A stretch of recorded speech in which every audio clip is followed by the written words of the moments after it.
Election that met the highest standards, and in fact, that was unsteered. Chebukati, Gulie and Mboya exit IEBC as President William Ruto heaps praise to the electoral body chairman. The declining population rate. 46% of women in Kenya do not wish to have more children. That's according to the latest Demographic and Health Survey. Preparing for schools reopening and transition, schools decide junior secondary uniform color as disbursement of bursaries kicks off.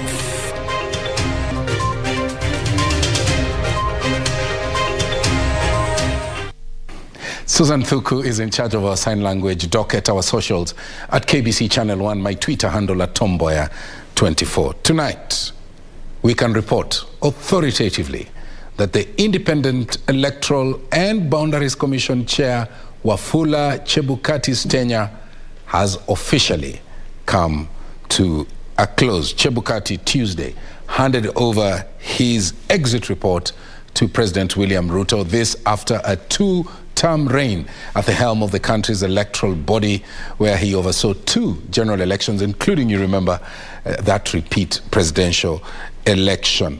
Speaking on Tuesday at State House during the Constitutional Commission's and independent meeting with the head of state, Chebukati expressed confidence that the commission had given a good account of themselves and set a strong structure for its successor. Chebukati is exiting office alongside 2 commissioners, Professor Abdi Gulay and Mboya Molu. Kamchemeza's report is our lead story tonight.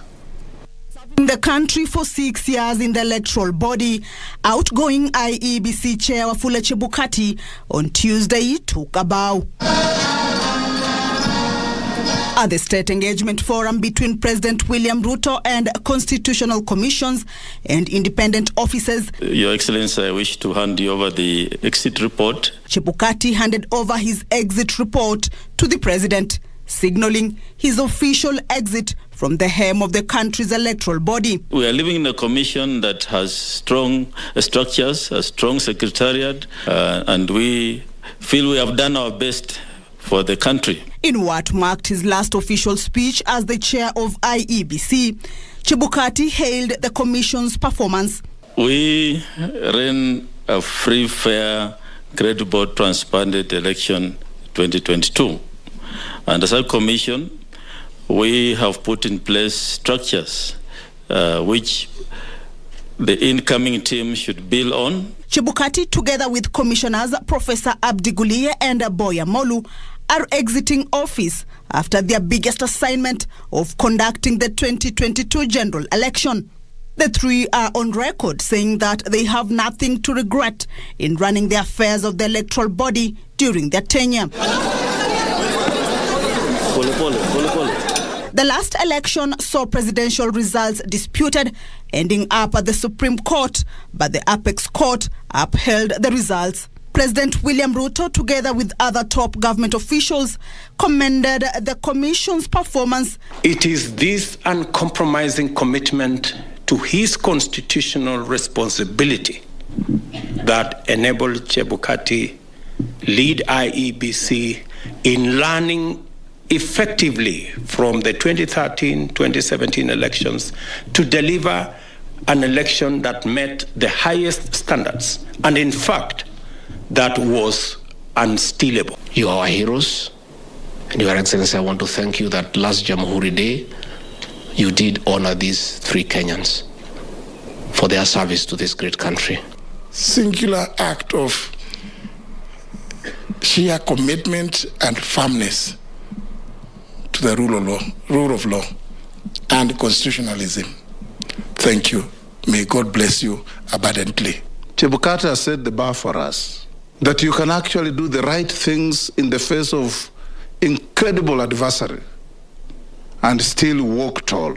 The exit of the 3 commissioners leaves a gap in the commission, as 4 other commissioners, namely Juliana Cherera, Justus Nyangaya, Francis Wanderi, resigned, with Irene Masit remaining suspended after disowning the 2022 presidential results.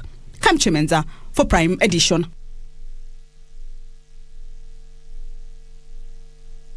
Now, President William Ruto led senior government officials in heaping praise on outgoing Independent Electoral and Boundaries Commission Chairman Wafula Chebukati, who he says demonstrated courage and resisted threats and cohesion to deliver a credible election in August last year. The head of state confirmed claims made by Chebukati of the existence of a plot hatched at the highest offices in the country to eliminate the retired chairperson of the electoral body with a view of compromising the commission or installing a complaint commissioner who would declare different results. Here's that report.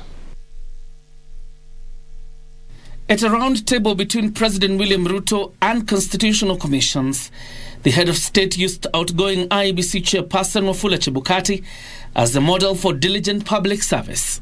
How I wish each and every chairman, each and every commissioner, and each and every holder of an independent office can stand in the manner in which Chebukati has led and his team by example. The president led senior government officials in heaping praise on Chebukati and his two outgoing colleagues, Professor Abdiguliye and Mboya Molu. He paid tribute to Chebukati for resisting what he termed as bribery and intimidation. In the midst of this menacing storm of violent criminality, unrelenting corruption, and reckless determination to subvert the Constitution, dismantle institutions, and take our nation apart, a ray of courage and integrity was shown on us by God's grace. President Ruto backed assertions by Chebukati about the existence of a plot to eliminate him, with the intention of throwing the tallying and announcing of presidential results into confusion. We also know that there was a direct attempt to abduct Wafula Chebukati and murder him so that the commission would be paralyzed, or a compliant commissioner take over and subvert the people's sovereignty. It was a hard, cold, and lonely time. The threats were dire. The promised rewards very lavish, and the pressure relentless. The head of state called on those serving in public offices to emulate Chebukati, Professor Guliye and Molu by defending the Constitution amidst coercion and threats.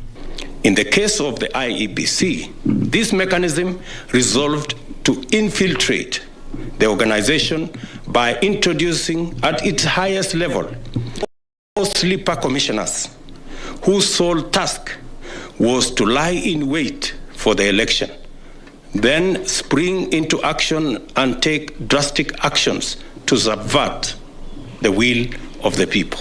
The trio, alongside the chairman of the Ethics and Anti-Corruption Commission, Eliud Wabukala, exited office on Tuesday, while Commission for Revenue Allocation Chair Janet Kiringai is expected to leave office in February. John Jacob Curia, Prime Edition. Let's refresh our minds by looking at the profile of Wafula Wanyonyi Chebukati, Professor Abdi Yakub Guliye, and Mboya Molu, who are now leaving the Independent Electoral and Boundaries Commission after the expiry of their 6-year term, as I mentioned earlier. Wafula Wanyonyi Chebukati was born on the 22nd of December 1961 in Bungoma County. He attended St. Peter's Mumia Secondary School in Kakamega County, Bokoli Secondary School in Bungoma, and finally, Lenana School in Nairobi. He later proceeded to the University of Nairobi, where he got a Bachelor of Law degree before advancing to acquire a postgraduate diploma from the Kenya School of Law, and later a Master of Business Administration from the Jomo Kenyatta University of Agriculture and Technology. Chebukati has 36-year experience in legal practice. In 2007, Wafula Chebukati vied for the Saboti parliamentary seat under the Orange Democratic Movement and lost.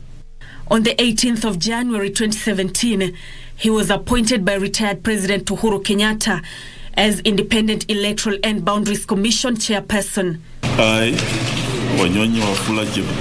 He was sworn into office on the 20th of January the same year. So we are going to hit the ground running to ensure that all the processes and systems involved are in place. During his tenure at the electoral body, Chebukati oversaw 3 elections: the 2017 general elections, the October 2017 repeat presidential elections, and the 2022 general elections.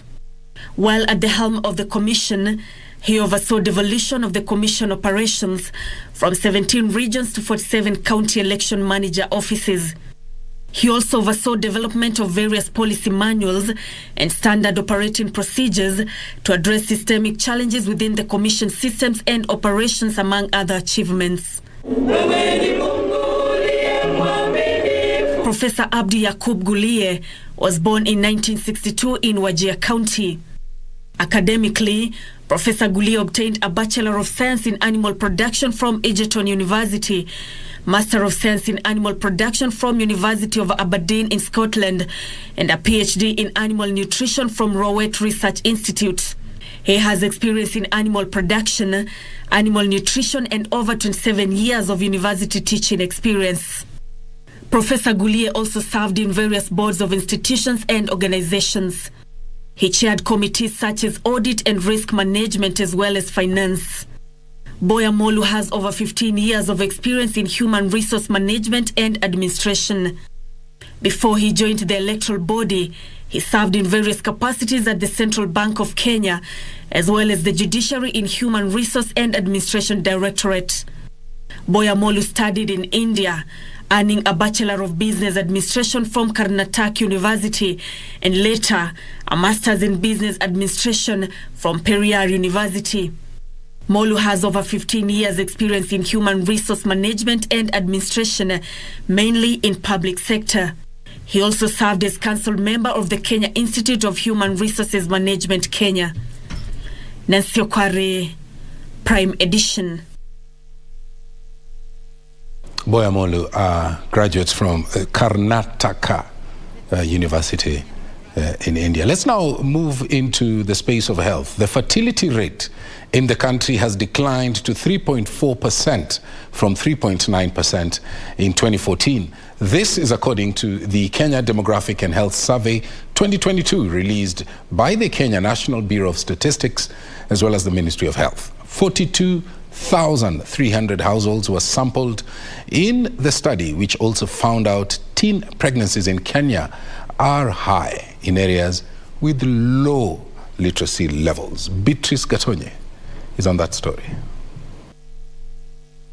The 2022 Kenya Demographic and Health Survey by Kenya National Bureau of Statistics indicates that 46% of women do not wish to have more children, while 30% want more kids. 63% of women use family planning countrywide, while 98% of women across the country received antenatal care from skilled providers, with 82% giving birth at health facilities. For those who are using the modern methods, they are 57%. And those who are using traditional methods, they were 6%. But at the national level, when you combine all of them,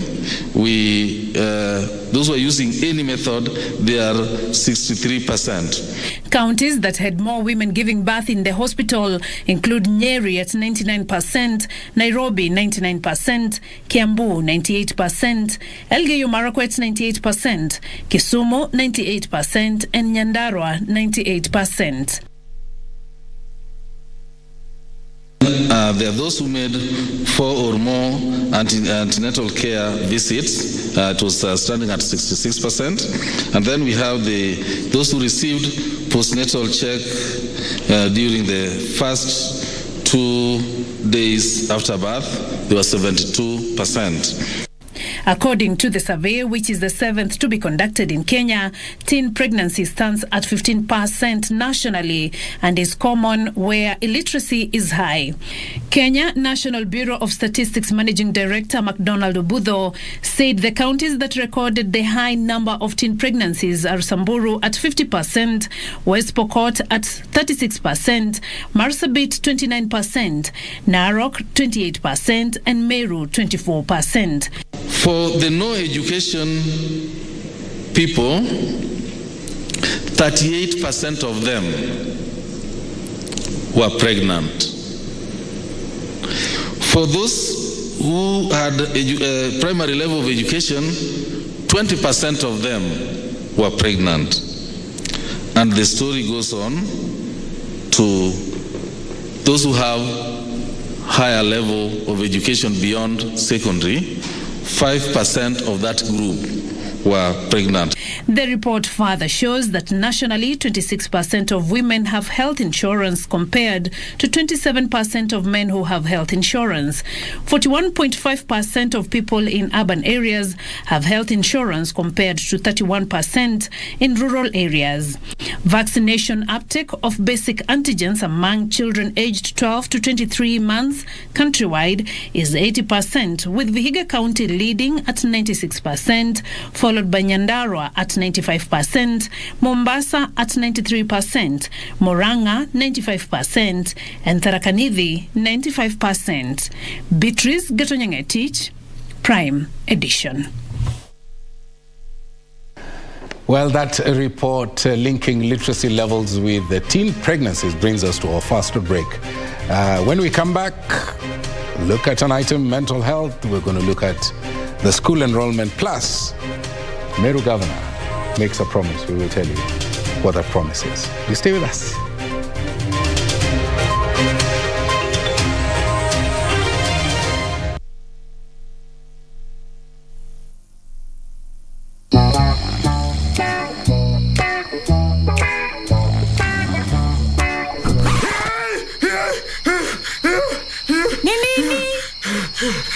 Nimesahau kucheza Loto Moto.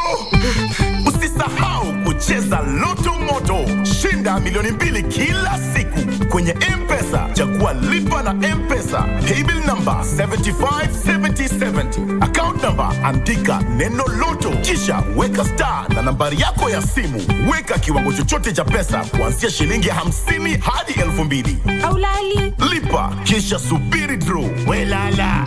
Nitakutimizia ndoto zako. Milioni 2 usiamini. Ujumbe huu umeidhinishwa na BCLB. You know that it is time for you to get a dose of that entertainment. Happy birthday, Matthew!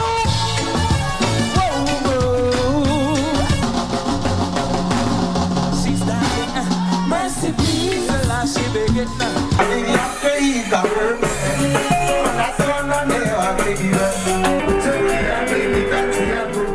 DJ Karis Kenya and DJ Rick Moore, who lit up the place, were also in the mix. When I grow up, I want to be a singer, doing concerts all over the world. And someday I want to meet you. Oh, okay. We wish her all the best, and we also thank her for flying our flag high.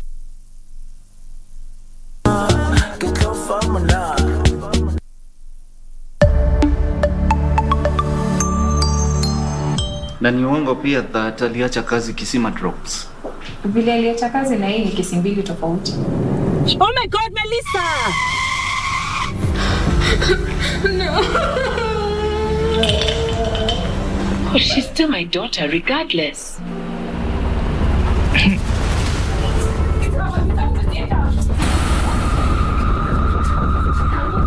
Not a word about this to anyone. It stays between us.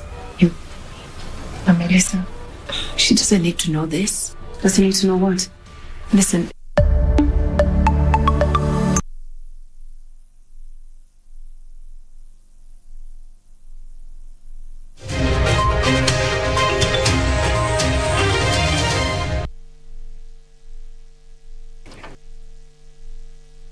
Welcome back to KBC Prime Edition. Now, the National Police Service Commission, NPSC, has urged President William Ruto to hasten the appointment of a new commissioner to avert challenges in service delivery.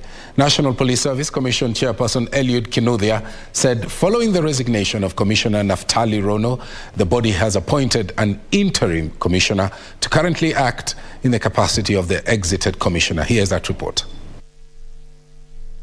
Weeks after Naftali Rono left the National Police Service Commission to take out the duties of the national government, the commission foresees long-term inconveniences in service delivery. We've not been affected by that, but in the long term, if we stay without that commissioner, we could be affected.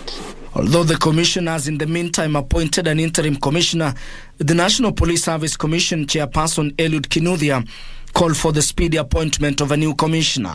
No reform initiative will be wound backward because there are many reforms in many reports of the government that were meant to happen in the National Police Service, and we are committed as a commission to support new reform areas moving forward until we ensure that we have a dignified National Police Service.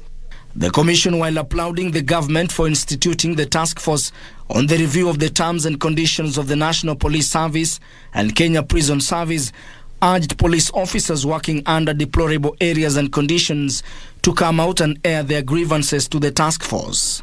I've heard also from other quarters that the policy on integration and decent housing for police officers and integrating them with the community, there are some areas that it did not work because police officers may be required on duty with a short notice. Also for safety of police officers when they are staying in some areas with the communities.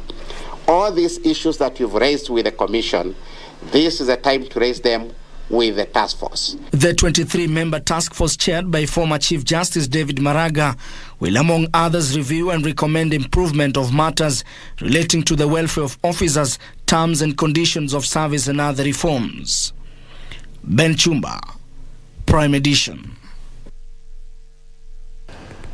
Primary schools approved to host junior secondary school classes say that they are ready to host the learners from Monday, the 30th January 2023.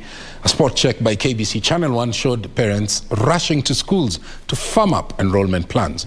And as Ruto Mboya reports, some schools have already decided on the color of the uniform for the JSS, or junior school students as you like.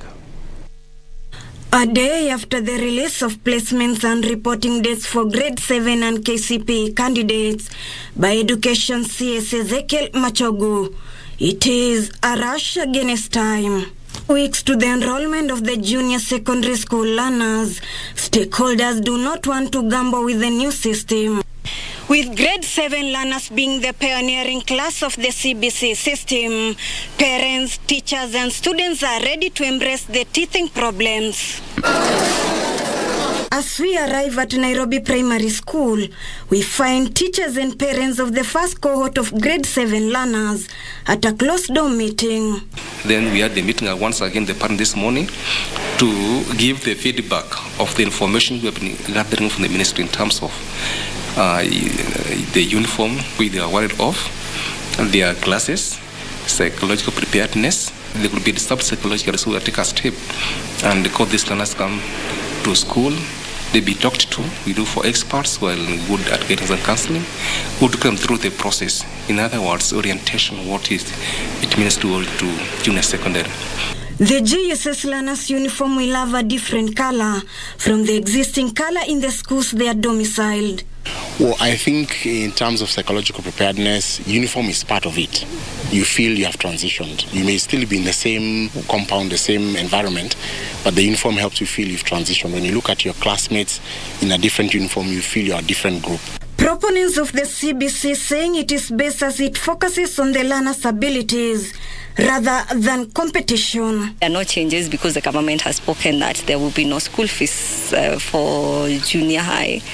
junior secondary, but we have to incur the cost of changing the uniform, which we feel like it's something as parents we are ready to take up. What you can do and you do it well, you should be able to excel and be confident about your skills, even if someone else's skills are different. 844, it was always, are you a lawyer, a doctor, engineer? You know, that's what people tend to focus on. But CBC, if you're good at skills like art, painting is how, learn how to paint well, create value from that. Delighted grade 7 learners eagerly waiting to see what the new system has in store for them. Expectations are for us to have that perfect balance of primary and junior and secondary school. So, we won't have so much of secondary school and so much of primary. It's just going to be a perfect balance. I thought that we were going to go to another junior secondary school in another place. But then now the government had said that we stay here and do our junior secondary here. So that made me feel happy that I would stay with my friends. And the subjects that the grade 7 students will learn include mathematics, languages, science, technical and humanities, which have been broadened. Ruth Wamboi reporting for Prime Edition from Nairobi Primary School in the county of Nairobi. All right, beneficiaries of the National Government Constituency Development Fund have begun receiving the funds after various constituencies kicked off the exercise. The NGCDF aims to uplift the education status of the less privileged in society. Long queues were witnessed today at Nairobi's Moi Avenue Primary School as parents and guardians patiently waited to be served. It was without a doubt that many of them had arrived there as early as 2 in the morning just to be among the first when the process of bursary issuance takes off. We engaged a number of bursary beneficiaries to get a glimpse of the situation on the ground. Nothing is going, as you can see, when people are just seated. We haven't even been confronted on how we are supposed to be giving our documents so that they can start the process of issuing bursary. Kinachotusangaza ni ya kwamba hawakuweka mpango mkakati mzuri ambapo tunakuwa na mtu wetu ambao anatusubiri ili tukifika tunahudumiwa tukitoka. On the bright side, the chairman appointed by Starehe Member of Parliament Amos Mwago to ensure the equitable distribution of NGCDF says that they are committed to ensuring that the over 5,000 bursaries are disbursed to the needy and people with disability within the wards. Wote ambao wamequalify kupata bursaries wala kuna requirements, sisi tutahakikisha tumewapatia openly bila mapendeleo. Elsewhere, it is a relief for students from vulnerable families in Mandera after the county government offered them a full scholarship. The county government launched the ambitious 350 million shillings bursary program to help underprivileged students complete their education. This initiative will benefit over 22,000 students in our county. Meanwhile, parents from Malindi Town Ward in Malindi Sub-County, Kilifi County, flocked offices of the Member of County Assembly seeking bursaries ahead of schools reopening. Mimi naomba kama ingewezekana serikali hii elimu ingekuwa bure. Hata mimi mwenyewe naiongea hapa niko na watoto 3 wako university. And Kirinyaga Central Constituency National Government Constituency Development Fund has formed a liaison committee that will help in the smooth running of bursaries issuance. We want to continue everything and finish from the last dispensation. Opicho Chemtai for Prime Edition.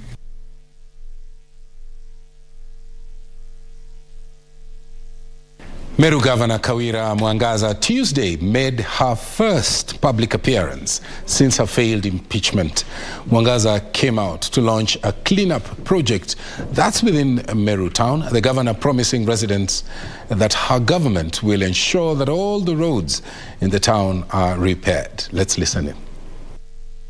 Weeks after surviving an impeachment motion at the Senate, Meru Governor Kawira Mwangaza is back to work. the governor leading a cleanup exercise in the town. Every part of this town ambayo iko na mashimo tunataka kuziba, tuweke covers ama slabs ambazo si za chuma, ambazo zimepimwa vizuri zikaonekana zinaweza kushikilia hata mitemba mikubwa. The governor assuring residents that her government will ensure all potholes are filled and all clogged drainage systems are unblocked. Mwangaza said she will continue working for Meru residents regardless of the threats she has undergone of removing her from office. Ni kazi yetu kama serikali ya kaunti ya Meru kuhakikisha ya kwamba Meru is happy. Tuko kazi na nitahakikisha ya kwamba hakuna maendeleo kwa makaratasi. Maendeleo ni kwa ground.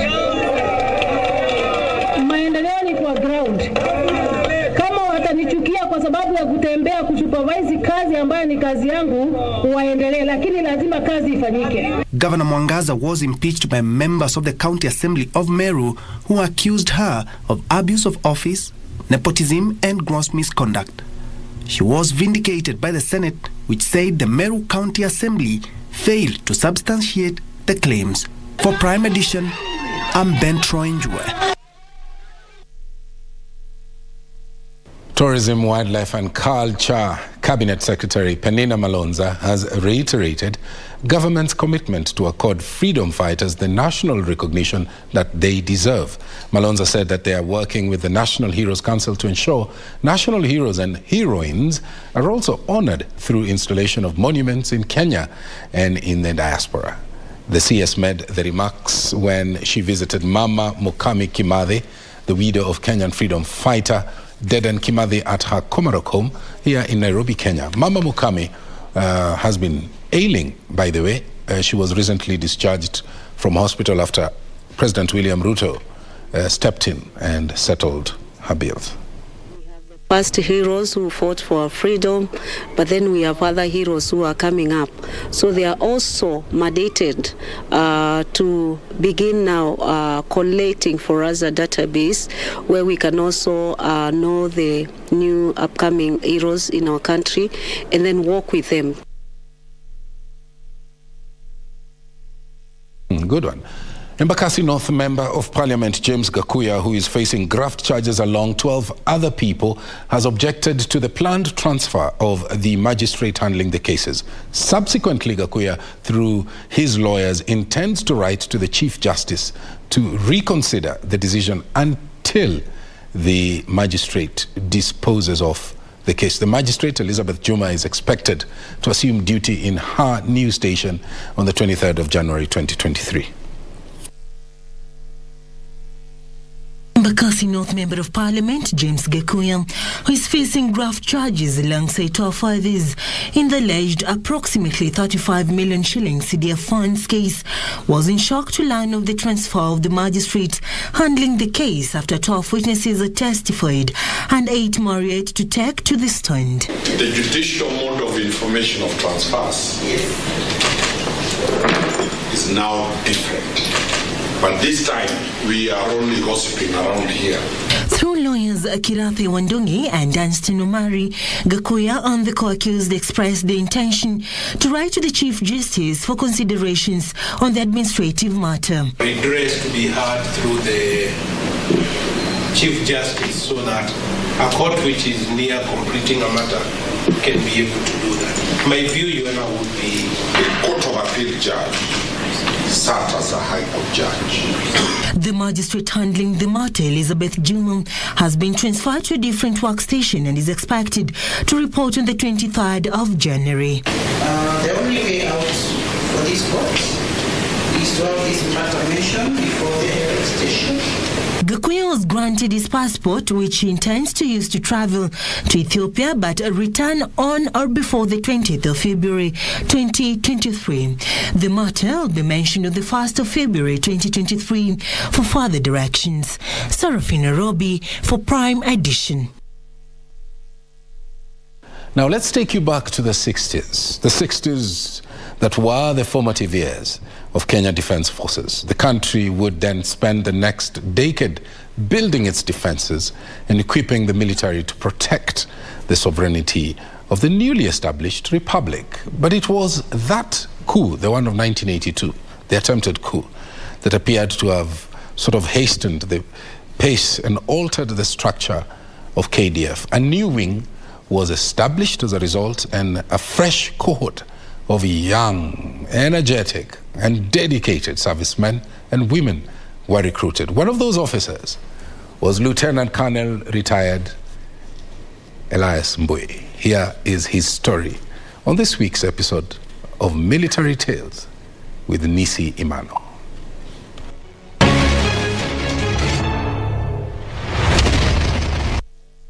Born in Embu in 1968, Lieutenant Colonel Mboya grew up helping his parents around the farm. Helping my parents, farming, grazing, just like an ordinary Embu child. Soon after his A-levels, he was called to the Kenya Science Teachers College.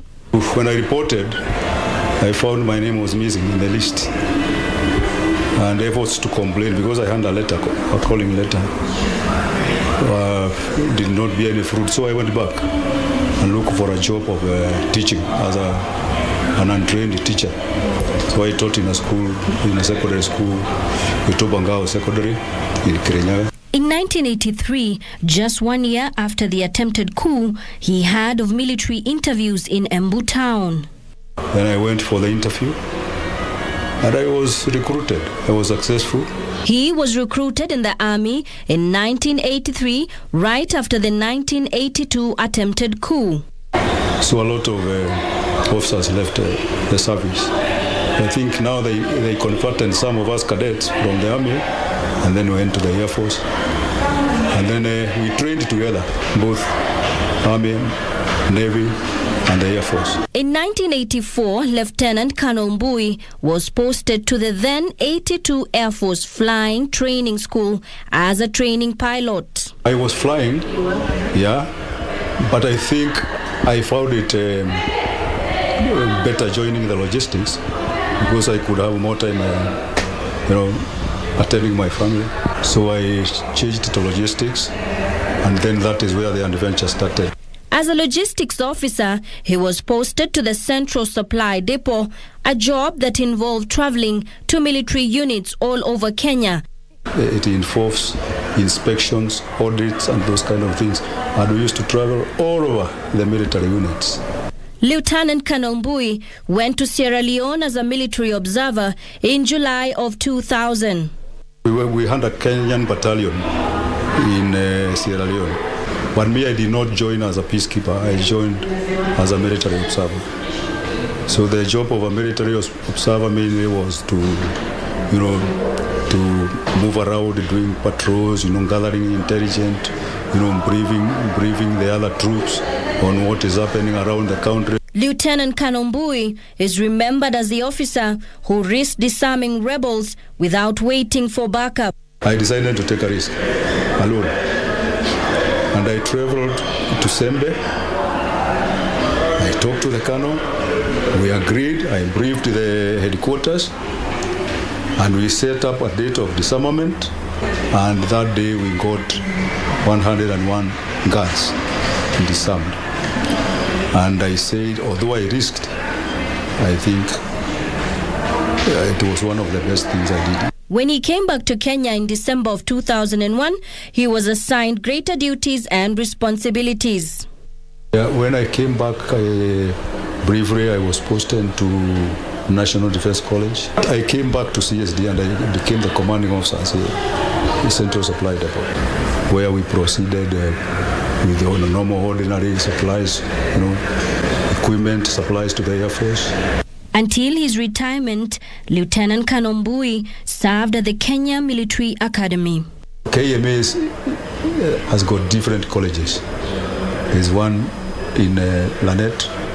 There's another one that's for recruit in Eldoret, and various others are like School of Combat.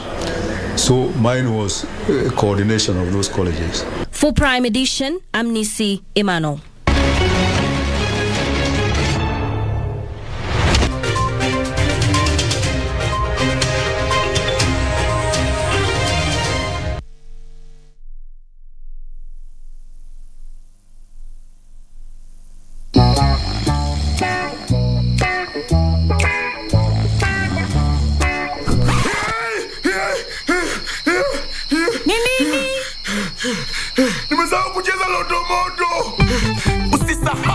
Cheza Loto Moto, shinda milioni 2 kila siku kwenye M-Pesa. Chagua lipa na M-Pesa, paybill number 757070, account number andika neno Loto, kisha weka star na nambari yako ya simu. Weka kiwango chochote cha pesa kuanzia shilingi 50 hadi 2,000. Aulali. Lipa kisha subiri draw. Welala, nitakutimizia ndoto zako. Milioni 2 usiamini.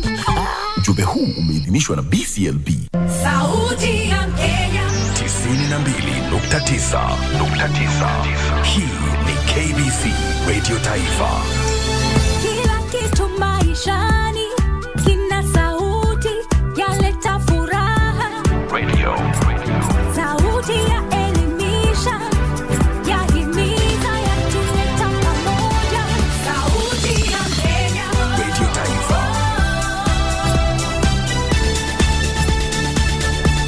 Sauti ya Kenya.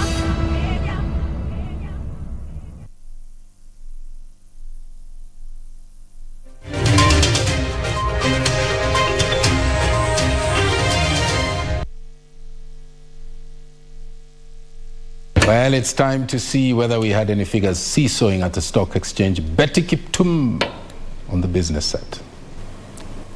Thank you, Tom. Of course, time to get the latest in the world of business. My name is Betty Kiptum.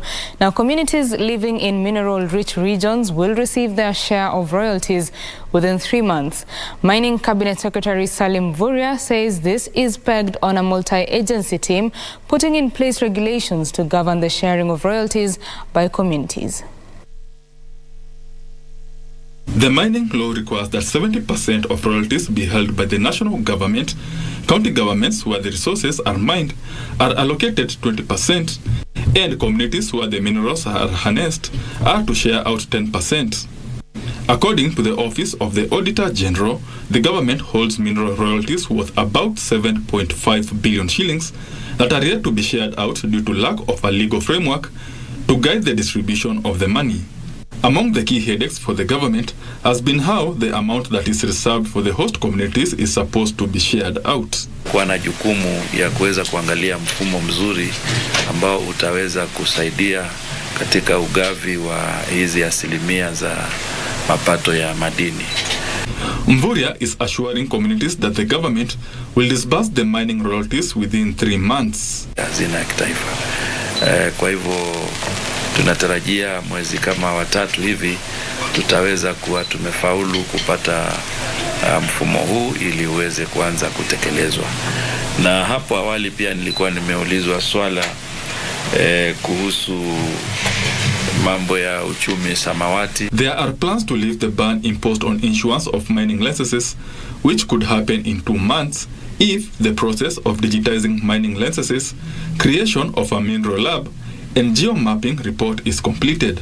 Once we have all these basic pillars completed and many others that we are working on the background, then we should be able to announce the lifting of the moratorium.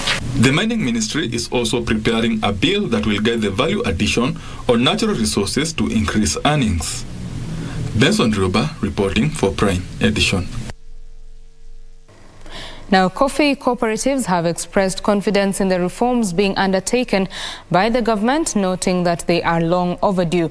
Led by National Coffee Cooperative Union Chairman Francis Ngone, the cooperatives say the reforms will enhance production and earnings. They are, however, calling for more representation of smallholder farmers during policy formulation and have welcomed a move by the new KPCU board to work directly with coffee unions. Kenyan coffee is currently trading at an average of $183 for a 50-kilo bag at the National Coffee Exchange, a price that the National Coffee Cooperative Union says is among the lowest rates in years. This, according to the National Coffee Cooperative Union, is a major undersell when compared to Ethiopian coffee, which is trading at more than $400. The cost of the coffee in the auction was costing around $180. If you go to New York, it is costing $700. The same coffee, Ethiopia, it was buying or selling at around $400. So it is even dropping below what it was that time. And because we have talked to the minister and the PS around here, they have taken that one up, and I believe there will be a change. They are in charge of that department, so we cannot see why the farmers should continue suffering. And this was also important for the minister to sit down with we and them on the way forward regarding the greater journey of the coffee reforms. The smallholder coffee farmers' representatives say, despite various appeals to push for direct trading of coffee, such efforts are being undermined by involvement of brokers who are manipulating the prices. The marketers, the cartels that are there already, if the reforms came into effect, they have a role they can play, but play it differently. What is major in the reforms is the issue of one person meaning and mainly also sometimes involved in the production at the society level, taking the meaning, taking the marketing, and taking also the buying of coffee. They say they want the reintroduction of the 2020 coffee bill in the National Assembly to anchor reforms that are farmer-centric. In the first place, we as NACU are comfortable with whatever had been gazetted in 2019 and also in the coffee exchange, that is coffee marketing, done in June 2020.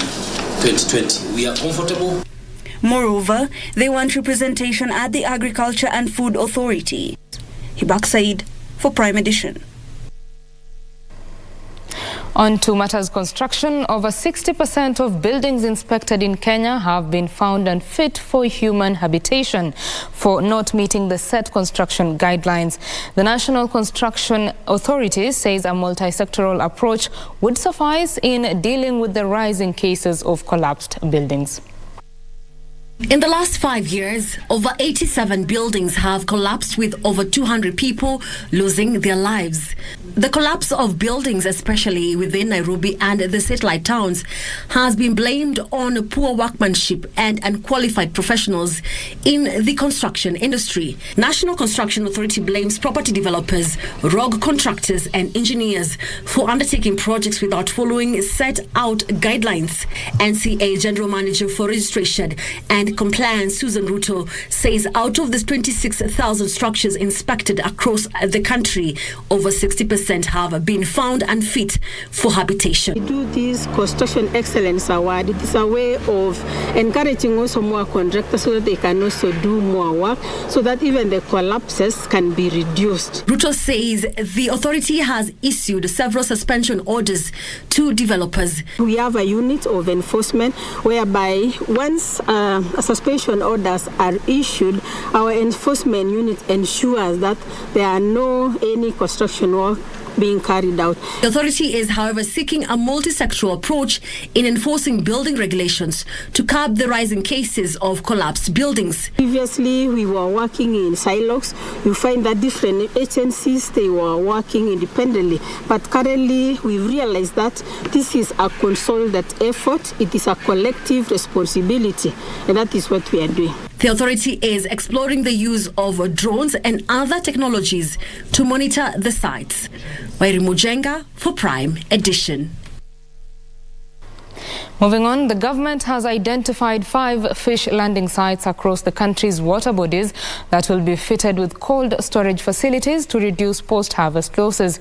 Mining and Blue Economy Cabinet Secretary Salim Mvurya says the cold facilities will store the catch for the fisherfolk for selling when prices are good.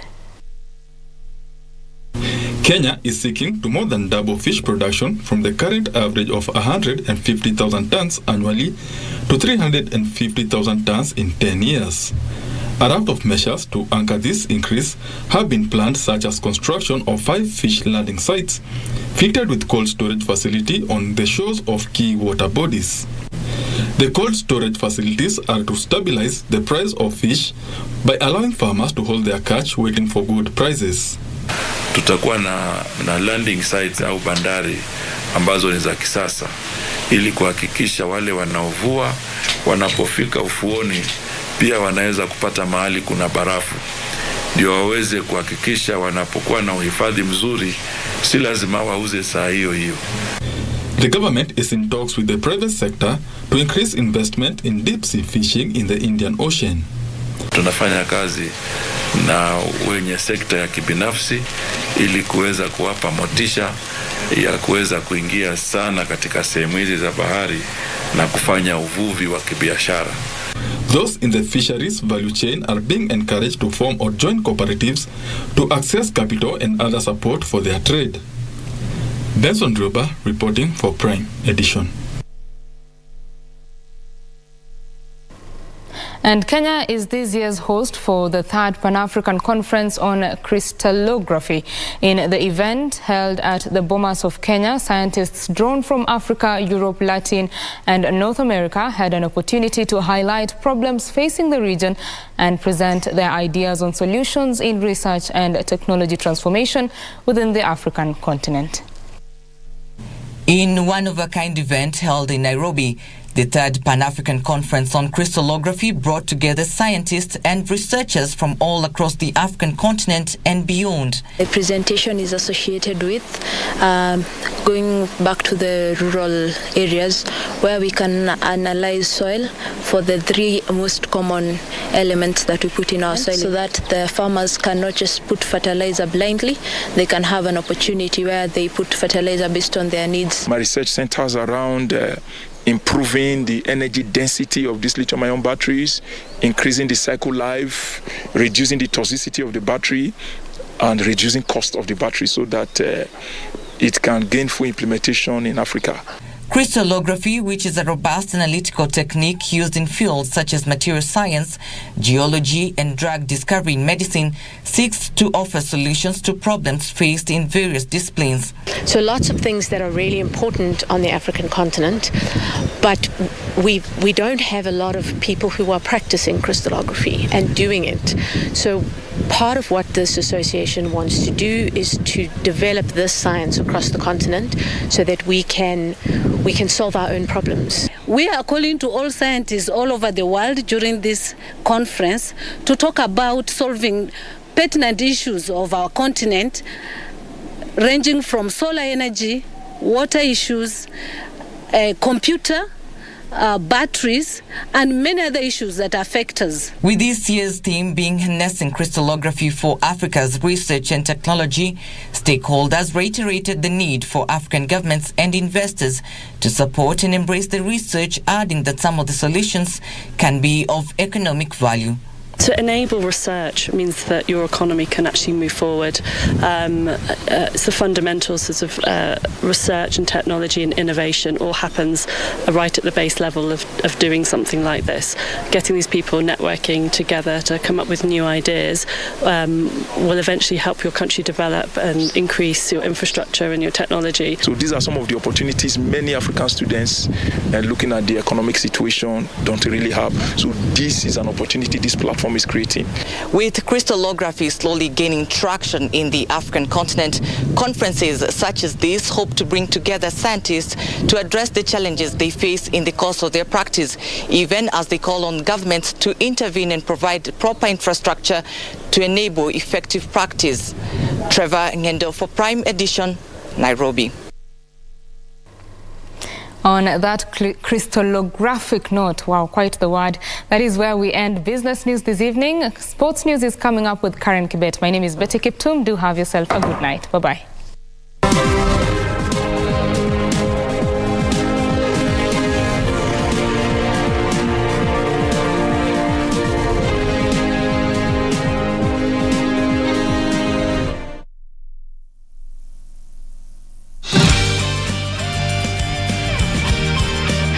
What am I even thinking? My Jenny's in Denmark now. You know what I don't like the most about you? Not only are you subpar, but you find excuses for your mistakes and waste everyone's time. Dear Julia, work is important, yes, but never forget, we are a sweet home. I'm going to keep my word. I'm going to keep it. I'll keep it. Listen to me. Something happened at the hotel today, and you're totally not going to believe it. For now, I won't tell her. But honestly speaking, Harvey boy. You almost knocked me off balance today.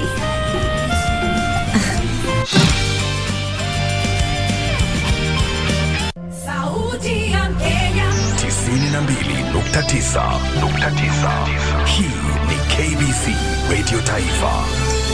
kila kitu maishani kina sauti yaleta furaha. Radio. Sauti ya elimisha yahimiza yatuleta pamoja. Sauti ya Kenya Radio Taifa. Sauti ya Kenya.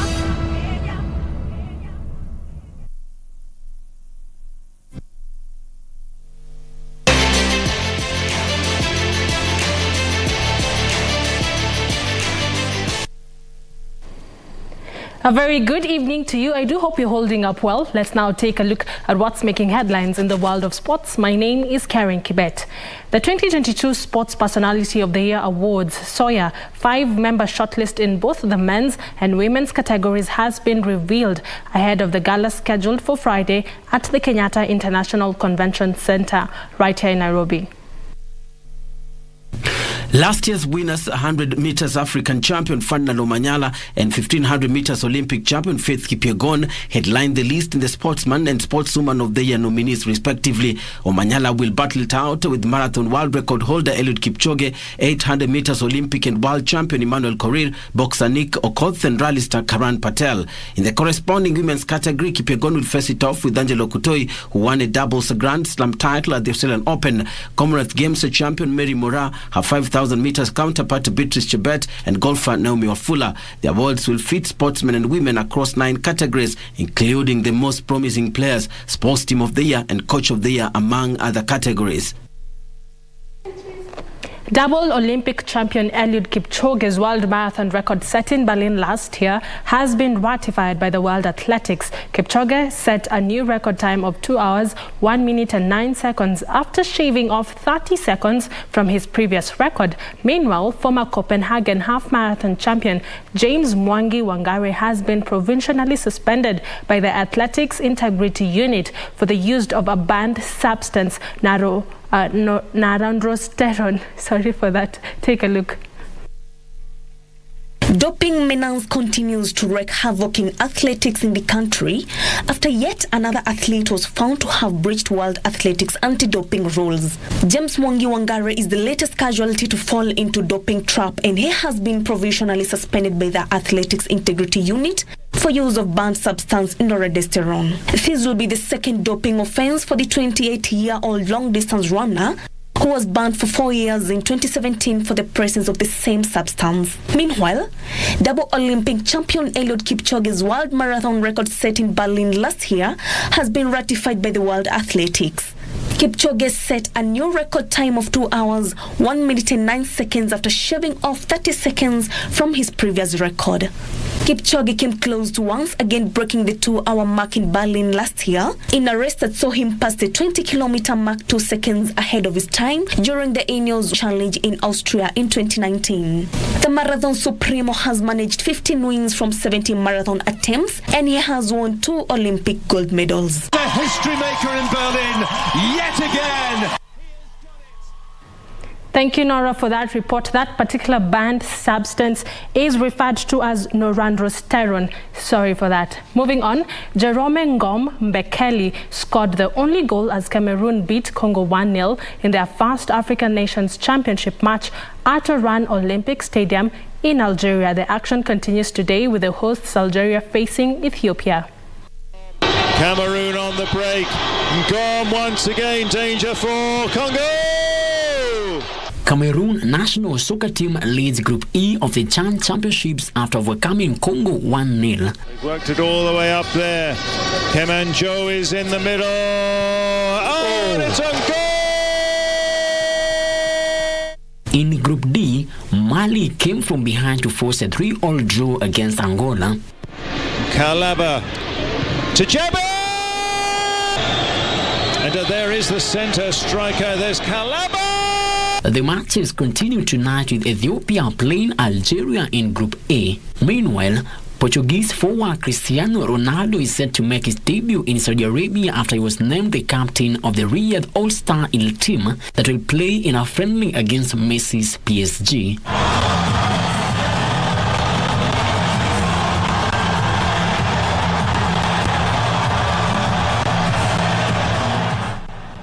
English Premier League side Nottingham Forest have announced the signing of Brazilian midfielder Danilo from Palmeiras on a contract until 2029.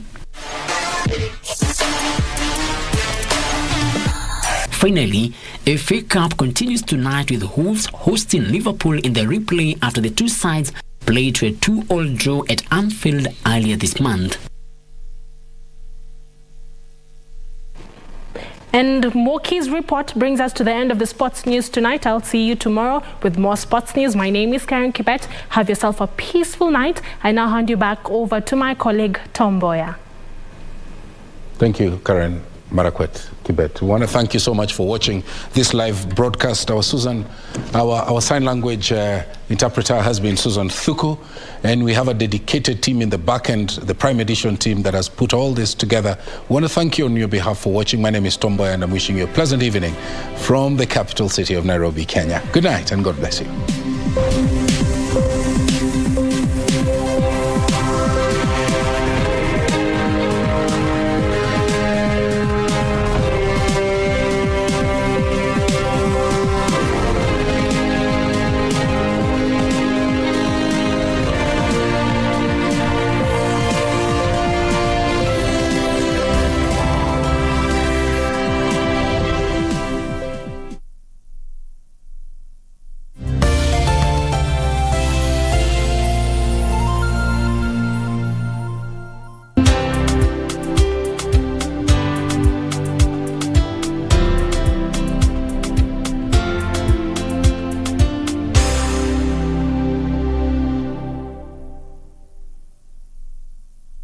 Kupata Waibrania kama skiza tune yako, bonyeza star 811 star 817 hash.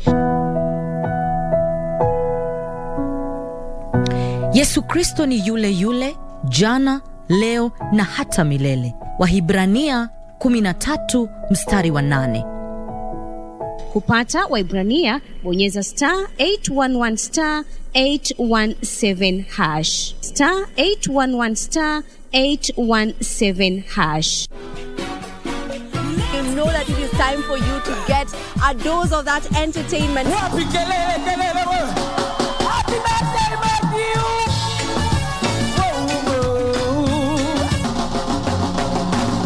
She's dying. Mercy, please, Allah, she begin.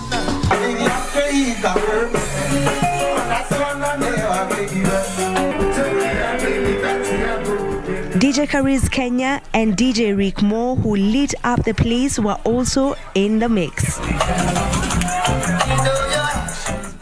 I grow up, I want to be a singer, doing concerts all over the world. And someday I want to meet you. Oh, okay.